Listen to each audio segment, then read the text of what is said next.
Hey everybody, welcome to Virtual Training for New Managers. My name is Jason Keeson. I'm excited to be your facilitator. Today's module is Leading with Style, Enhancing Your Emotional and Social Intelligence. Whatever it is you're looking to accomplish in the world, the foundation of it will be that emotional and social intelligence. So this is a great place to start and build a foundation for everything else we are looking to do. In today's session, you're going to be talking about the impact you want to make. We're going to be having a conversation about challenging relationships. We're going to understand behavior, our behavior and others' behavior, and how we can do things a little different to accomplish more. And we're going to set some goals at them. We're going to outline 3 things we can do differently because of this session that will lead to greater effectiveness, lead to better relationships. The purpose of today's session is your success. If we were to go around the room, each of you would have a definition of success. Your leader has a definition of success. Your department has a definition of success. The organization has definitions of success. Versatility is a predictor of success. So we're going to learn how to be more versatile. And how we define versatility, it's the consistency in meeting needs. So imagine you enter situations, you're in interactions, and you're able to take a step back and observe and understand the needs of the situation or interaction, and you're able to modify how you work, modify how you communicate in an effort to meet those needs. That is versatility. It is a predictor of success. And we're going to learn how to increase our versatility by understanding behavior. We're going to understand our behavior, and we're going to understand others' behavior as well. But to kick this off, I want to start off with a couple of reflection questions here. The first question, at the end of your career, how do you hope others will describe your impact? You're at your retirement party. You're at some celebration of your work. And key people throughout your life, key people throughout your career get up and they talk about the impact you've had. What do you hope they will share? What do you hope they will say? And once you've done that, in a few words, how do you need to show up today to have your desired impact? What are the things we need to be doing right now to have that impact you want to have 10, 20, 30 years from now? The impact you want to have on other people. Because when it comes to other people, it comes to relationships. And we've got good relationships, we've got challenging relationships, and the ones that are going to cause us the most stress are going to be those challenging relationships. So let's learn more about that. Because envision being able to be versatile in challenging relationships, having the intended impact we want to have on the folks that we tend to have challenges with, and being more successful in the long run with it. So in a moment here, I'm going to put you out. I'm going to put you into some breakout rooms with 3 or 4 other people, and you're going to have 3 conversations with your group. Each conversation is going to be 3 minutes long. The first conversation you're going to think about a relationship that causes you stress, and you're going to discuss what those people are doing or not doing that frustrate you. What are you experiencing from a behavioral standpoint? What are you experiencing from a communication standpoint that frustrates you, that causes you stress? You're going to discuss that for 3 minutes.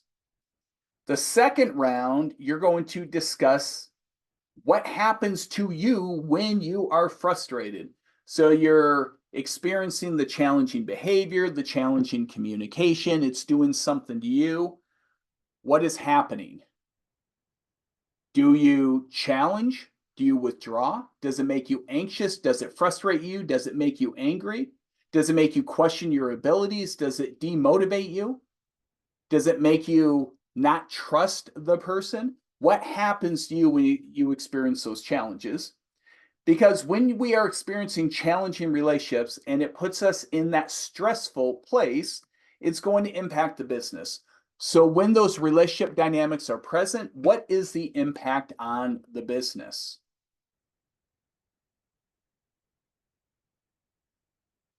These things happen, and there's a reason they happen, and it comes down to our 90%.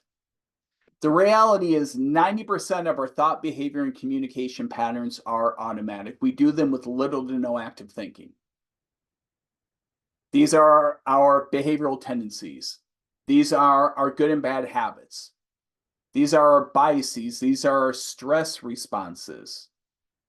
Again, we do them with little to no active thinking. We call this automatic patterns. Some examples of automatic patterns you might be familiar with. Have you ever driven anywhere and you did not remember the drive? That's an example of an automatic pattern. How about tying your shoe? Do you think about it when you're tying your shoe? It's a pretty complex process. That's our automatic patterns. How about signing your name? Do you ever think about that? Try signing your name with your non-dominant hand. See how challenging that will be. Because one is an automatic pattern and the other is a pattern we're not familiar with. But 90% of our thought, behavior, and communication patterns are automatic, and we want to learn more about those. So we want to look at our brain. Our brain has two operating systems. One is the fast system and one is a slow system. Our 90% is the fast system. Its intention is to make things quick and easy, but it's often irrational and wrong. We start to do something, our brain kicks in and says, yeah, I've done this before, I'll figure it out. And our automatic patterns kick in. The purpose of it is because it saves time, it preserves energy. And it's what we're used to doing. It's our default system. But again, it's about quick and easy solutions, and it's often wrong. We want to start to learn about and engage our slow system, but there's a challenge here. It's slow and deliberate. It's logical and intentional. It takes more time. It takes more energy. It will require us to play an active role in our experience to engage our slow system. But this is the key to emotional intelligence. This is the key to being versatile. This is the key to having the success and impact you want to have. Now, what's interesting about this, our fast system, our 90%, the goal of our fast system is to help us feel safe and secure and comfortable when we experience discomfort or a stressor. Its goal is to help us feel comfortable right now. The irony is, our effort to feel comfortable right now will likely make our lives harder in the long run. Think about the last time you got stressed. Were you concerned about your relationships? Were you concerned about your impact, your success? Were you concerned about your purpose? Probably not. We experienced a stressor. We became frustrated, anxious, insecure, whatever that looks like, and we responded to give ourselves more comfortable in the moment. It was likely in opposition of our relationships and maybe counter to our goals in the long run.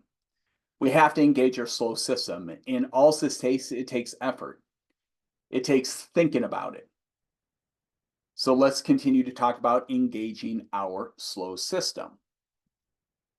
The reality is, most of our coworkers communicate and work differently than we do. So there is a lot of opportunity for our 90% to be triggered, to be provoked when we are working with others.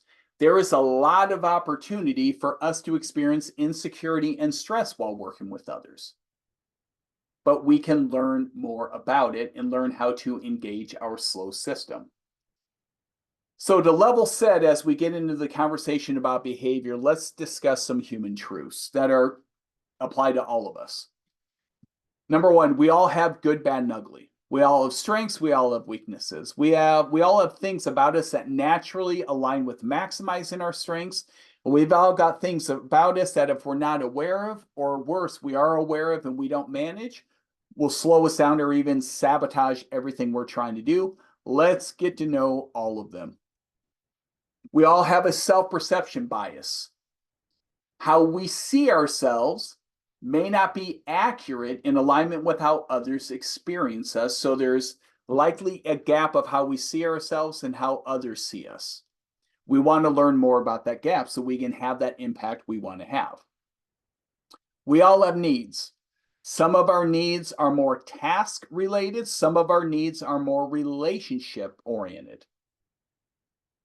Some of our needs are around outcomes and action, and other people's needs are about information and structure. When you look at these needs, if these different people are working with each other and they don't understand their needs or the people they're or the needs of the people they're working with, what kind of results should you expect? Because the reality is needs drive our behavior and communication. People who are more task-oriented, their behavior and communication is going to be task-oriented. People who are more relationship-oriented, their behavior and communication is going to be relational. People that want outcomes and action, their behavior and communication is going to be outcomes and action. People who want information and structure and predictability, their behavior and communication is going to follow that as well. Needs dictate our comfort and stress. When our needs are met, we're more secure, comfortable, confident, and focused. When our needs are not met, it raises our tension, creates stress and insecurity, and that will distract us from everything we're trying to do. And needs will determine our judgments and dictate our relationships. So let's understand behavior. To first understand behavior, we need to differentiate behavior to personality. This right here is what we refer to as a personality pie. This is our personality. Behavior is the observable part of our personality. So behavior is like the crust of a pie. It's the only thing we can see. It's the only thing we can experience. When it comes to being successful in working with others and increasing our emotional and social intelligence, we want to focus on observing behavior, not assuming personality. Think about the last challenge you had with somebody. We likely assign traits and judgments in relationship to their personality rather than taking a step back and observing behavior. So we want to focus on observing behavior. So what is observable behavior? It's how we do things, it's how we say things. So observable behavior are shown in behavioral tendencies. Some people tend to talk more, some people tend to talk less. Some people show less emotion, some people show more emotion. Some people are more people-oriented, some people are more task-oriented. When it comes to observable behavior, we measure it and predict it through two dimensions: assertiveness and responsiveness. So when we're talking about observing behavior, we have two ways of looking at behavior that will help us understand how to work with individuals. The first dimension, assertiveness, is the degree to which we ask or tell while interacting with others. And it's on a scale of behavioral tendencies. Some people tend to be more asking. We refer to that as ask assertive. Some people tend to be more telling. We refer to that as more tell assertive. And we have a lot of people in the middle that lean one way or another. So you have some people that are more ask assertive that have some tell. You have some people that tend to be more tell assertive that have some ask. But here's how it shows up from a behavioral standpoint. Here's what we can observe. Ask assertive people tend to be less talkative, tell assertive people more. Ask assertive people tend to work at a slower pace, tell assertive people tend to work at a faster pace. And there's differences in how we make decisions, to our comfort with the risk, to our focus on processes or outcomes. The people that tend to be more ask assertive, they're more interested in creating an environment with information and structure. They want to know what's going to happen next. They want to make the right decision. People that tend to be more tell assertive, they are the ones that are about outcomes and actions. They want to get things moving at a faster pace, are willing to make mistakes. They're less concerned with the information and structure and more concerned with getting things moving forward. Well, If you have teams of people with these different combinations, or you have two people working with each other, one that tends to be tell, one tends to be more ask, what should you expect from their collaboration if they know nothing about this? It's reasonable to assume there's likely going to be some kind of conflict, misunderstanding, frustration, things like that, because they tend to do things differently. Their needs are different. Let's take a look at responsiveness. Responsiveness is the degree to which we control or display emotions while interacting with others. And this is also on a scale. Some people tend to be more controlling of their emotions. Other people tend to be more emoting. So what this means from a controlling perspective, about half the general populations, they don't show a lot of emotions. They may feel it, but they control it. They tend to be a little more reserved, appear to be a little more formal and stoic. The other half of the population tends to be more emoting, meaning verbally and non-verbally, they show their emotions more.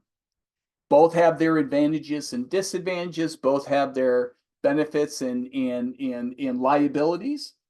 It's about what's appropriate for the situation. So people that tend to be more controlling, they show emotions less. Emoting people show more emotion. This is also in alignment with orientation toward task or people. People that tend to be more controlling are task-oriented. People that are more emoting tend to be relationship-oriented. People that tend to be more controlled are less animated. People that are emoting are more animated, more formal, controlled, less formal with the emoting. And people that are more controlled tend to work more independently. They don't need to be around people. They don't seek out collaboration as often as emoting folks who are more involved with others. So these are things that we can observe, we can describe, we can talk about.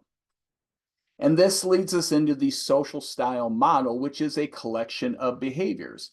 So when you see the model here, you see the dimensions of observable behavior right in front of you. You have the ask assertive tendency on the left to the tell assertive tendency on the right, to the more controlled tendency on the top, to more emoting tendency on the bottom. And these collections of behavior patterns lead us to our social styles. People that tend to be more tell assertive and more controlled with their emotions, we describe as a driving style. They're about outcomes and action. They're more task oriented. People that tend to be more tell assertive and emoting, we describe as an expressive style. They are also about outcomes and action, but they are more relationship oriented while accomplishing their goals. The amiable style tends to be more emoting and ask assertive. So they want information and structure, and they tend to have a focus on relationships in that process. Then we have the analytical style that tends to be more ask assertive and controlled. They also want information and structure, but they are more about the task and the accuracy of information than they are the relationship. This leads to different behaviors because of different needs and preferences. So when we look at the behaviors,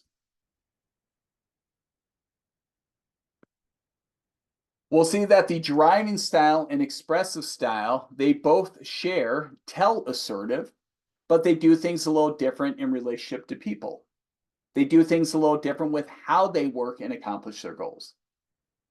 The expressive and amiable style folks, they both share emoting. They are both relationship oriented, but they do things a little different as it pertains to pace, as it pertains to structure and routines, as it pertains to being more consistent or impulsive. The amiable and analytical style, they both share ask assertive. They both want information and structure. Amiable style folks, as mentioned, are more concerned about the relationship, or analytical style folks are more concerned with the information and the results, the accuracy. And then the analytical and the driving style folks are both more controlled with their emotions. They are both more task focused, with the analytical style more concerned with the information and structure and accuracy and crossing T's and dotting I's. And the driving style tends to be more focused about that outcome and action and moving things forward. So there's a different comfort level with the risk and pace of work. This makes up the social style model. It's based on observable behavior. And the more we are willing to observe behavior and understand the dynamics of situations and interactions, the more we're going to be able to be versatile and adapt our behavior and communication to what's needed in the situation, leading to greater versatility, leading to greater success. Let's go ahead and take a break now. When we come back, I want to know what social style you think you are. I'm going to give you your report, and we're going to dig into understanding needs and preferences and stressors, and most importantly, what is our action plan to be more versatile with the people we're working with. We'll see you in 15 minutes.